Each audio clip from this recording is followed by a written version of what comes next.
قرآن مجید کا جو یہ میوزک ہے، قرآن کے الفاظ کا جو حسن ہے، جہاں تک حسن معنوی ہے وہ تو ہر لفظ میں ہے، لیکن یہ حسن ظاہری، حسن صوتی، حسن لفظی، یہ اپنے کلائمیکس پر آپ کو نظر آئے گا سورہ رحمان میں۔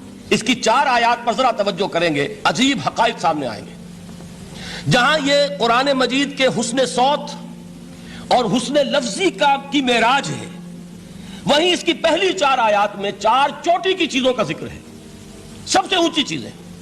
پہلی آیت کیا ہے؟ الرحمن۔ ایک آیت ہو گئی۔ رحمان کیا ہے؟ اللہ کا نام ہے۔ کبھی آپ نے غور کیا اللہ کے ناموں میں سب سے پیارا نام کون سا ہوگا؟ رحمان۔ کیوں؟ اس کا مادہ کیا ہے؟ رحمت۔ ہمیں سب سے بڑھ کر جس چیز کی ضرورت ہے وہ کیا ہے؟ رحمت خداوندی۔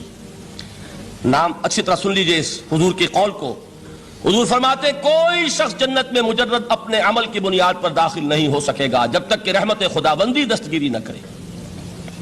کسی صحابی نے بڑی ہمت اور جرأت کا ثبوت دیا کہ پوچھ لیا کیا حضور آپ بھی؟ جب آپ نے فرمایا کوئی شخص داخل نہیں ہو سکتا جنت میں محض اپنے عمل کی بنیاد پر جب تک کہ رحمت خداوندی جو ہے وہ دستگیری نہ فرمائے۔ پوچھا گیا کیا آپ بھی؟ آپ نے فرمایا ہاں میں بھی۔ آپ اندازہ کیجئے کہ اگر محمد الرسول اللہ بھی رحمت خداوندی کے ضرورت مند ہوں تو تاب دیگراں چہ رسد، ہماری تو سب سے بڑی ضرورت رحمت خداوندی ہے۔ اب یہ رحمت جو ہے قرآن مجید میں اللہ تعالیٰ کی یہ شان 2 الفاظ کے ذریعے سے آتی ہے، رحیم اور رحمان۔ اور کوئی مادہ نہیں ہے جس سے 2 نام بنتے ہوں اللہ کے، لیکن یہ مادہ ہے واحد رحمت کا کہ جس سے رحمان بھی ہے رحیم بھی ہے۔ رحیم صفت مشبہ ہے، رحمت دائم ہو جائے گی، مستقل ہوگی تو رحیم کہیں گے۔ اور رحمان، اس میں رحمت کی ہے وہ شان ہے کہ جیسے ٹھاٹھے مارتا ہوا سمندر ہو، ہیجان کی کیفیت، طوفانی کیفیت، رحمت خداوندی کا طوفانی جوش، وہ ہے رحمان۔ تو یہ اللہ تعالیٰ کے ناموں میں سب سے پیارا نام۔ اب آگے چلیے، الرحمن علم القرآن، رحمان نے قرآن سکھایا۔ رحمت خداوندی کا سب سے بڑا مظہر، رحمان کی رحمانیت کا سب سے بڑا مظہر قرآن ہے۔ ان میں جو منطقی ربط ہے اس کو سمجھتے جائیے۔ اچھا آپ یہ سوچئے، جو علم بھی انسان کو حاصل ہوا وہ کس نے دیا؟ اللہ نے۔ سائنس کا علم کس نے دیا؟ اللہ نے۔ علم آدم الاسماء کلہا، وہ علم الاسماء جو حضرت آدم کو دے دیا گیا تھا ازل میں، یہ اسی کا ظہور ہے، یہ اسی کی ایکسفولیشن ہے جو ہو رہی ہے اور ہوتی رہے گی ابھی۔ اور دوسرے علم ہے وہ کس نے دی؟ اللہ نے دی۔ لا یحیطون بشیء من علمہ الا بما شاء، مخلوق میں سے کوئی اللہ کے علم میں سے کسی شے کا احاطہ نہیں کر سکتا مگر وہ جتنا اللہ دینا چاہے۔ لیکن یہ کہ تمام علوم میں چوٹی کا علم قرآن۔ نوٹ کرتے جائیے، اب چوٹی کی چیزیں جمع کیجئے۔ اللہ کے ناموں میں چوٹی کا نام رحمان، اللہ نے جو کچھ انسان کو سکھایا اس میں چوٹی کا علم قرآن۔ خلق الانسان، انسان کو پیدا فرمایا۔ سوال یہ کہ حیوانات کو کس نے پیدا فرمایا؟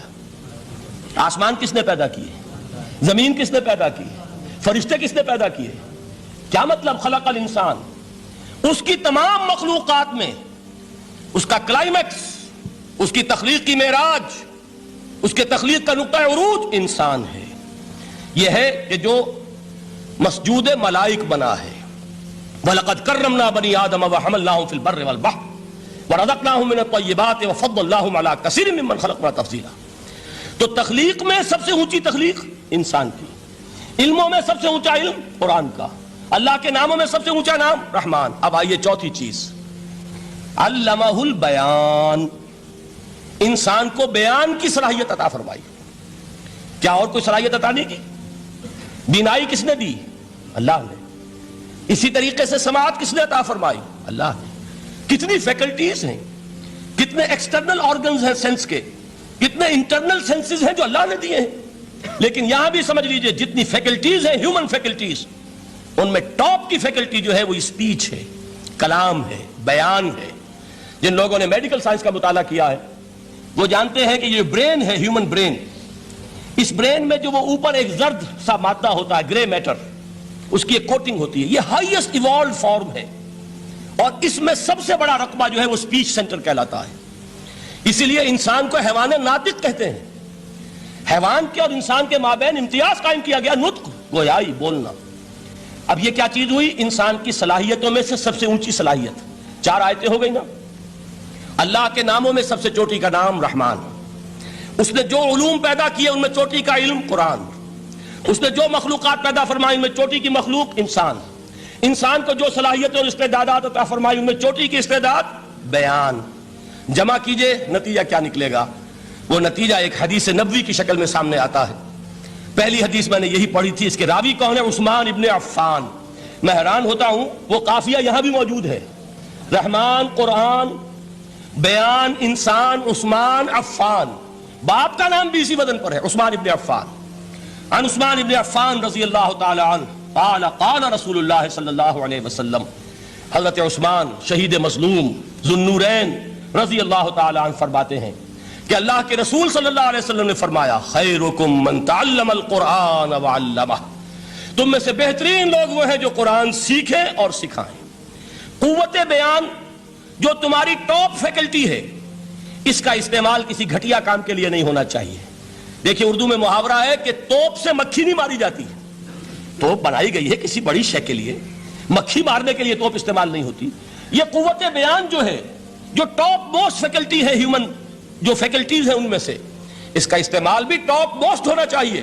قرآن کو بیان کرو، وہ جیسے کہ علامہ اقبال نے کہا ہے، بلکہ غالباً ان کے قبر پر آس پاس جو اشعار لکھے ہوئے ان میں سے ایک یہ بھی ہے، اگر یک قطرہ خونداری اگر مشتے پرے داری بیابامن تو آموزم طریق شاہ بازی را، اگر تمہارے اندر ایک قطرہ بھی خون کا ہے اور مٹھی بھر بھی پر اگر اللہ نے دیے ہیں تو میرے پاس آؤ کہ میں تمہیں شاہبازی کے طریقے سکھاؤں۔ اسی طرح جان لیجئے اگر اللہ نے قوت گویائی عطا فرمائی، اگر اللہ نے تمہیں حیوان ناطق بنایا، اگر اللہ تعالیٰ نے تمہیں یہ صلاحیت عطا فرمائی، اس صلاحیت کا مصرف دنیا کو نہ بناؤ، اس صلاحیت کا مصرف اللہ کے کلام کو پھیلانے پر اس کو صرف کرو۔ خیرکم من تعلم القرآن وعلمہ، خیر جب لفظ آتا ہے بغیر من کے، ورنہ تو آتا خیر من ہو تو یہ ہوگی کمپیریٹیو جو ایک ایڈجیکٹو جو ہوتی ہے، لیکن یہ سپرلیٹو ڈگری ہے جب بغیر من کے ہوگا۔ خیرکم، دی بیسٹ امنگسٹ یو، جو تم میں بہترین لوگ ہیں وہ کون ہیں؟ من تعلم القرآن وعلمہ، جو قرآن سیکھیں اور سکھائیں، قرآن پڑھیں اور اسے بیان کریں۔